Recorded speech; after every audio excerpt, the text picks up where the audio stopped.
Hi everyone, my name is Suzanne and I'm a Chinese metaphysics master in Hong Kong. Today I'm going to continue with Sun Tzu's Art of War and the 36 stratagems. So far we've covered 14 strategies that are described in Sun Tzu's Art of War, and we're going to continue with strategy 15 today.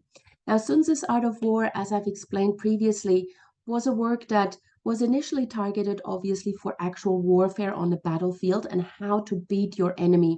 And in a modern context, we use this in an economic context where we constantly have to deal with competition, how to take over a market, how to win a market share, how to win clients even. Yeah, so there's a constant battle going on, even in a business context and in an economic context. And so nowadays, Sun Tzu's strategies are actually used by many in the business world to overcome competition. Now, there are altogether 36 stratagems or strategies, and depending on what your Bazi chart looks like, you actually relate more to some of these strategies than others. So, of course, you can use all 36, but some of them will be easier for you to implement because somehow they resonate more with you, and you may have probably used them unconsciously throughout your entire life. So, to find out which one you most relate to, you first need to plot your Bazi chart. So go to this link. I'm also going to post a link in the notes to this video. And what you will get is a Bazi chart like this. So you can see year, month, day, and hour. And what we pay most attention to is this part here. This is called the earthly branches or the animal signs.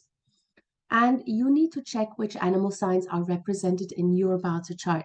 So you may have 4 completely different ones, like in this example, or you may have some that repeat, which is also completely fine. Just take note what you have there because the animal signs determine what you resonate with. All right.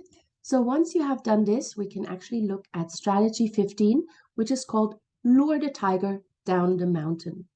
Now, this particular strategy works best or resonates most with all those of you who have the snake and or the monkey in the chart. If you have both, you definitely resonate with this and you will probably have a very, very easy time to implement this strategy. But even if you only have the snake or only the monkey in the chart, this will also work for you.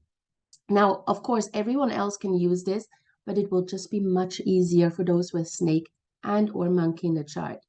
So what this actually means is that if the tiger comes out of the mountain, no matter how fierce the tiger is, it actually leaves its comfort zone and it will be kind of scared or apprehensive because it is on unfamiliar territory where it's weaker, right?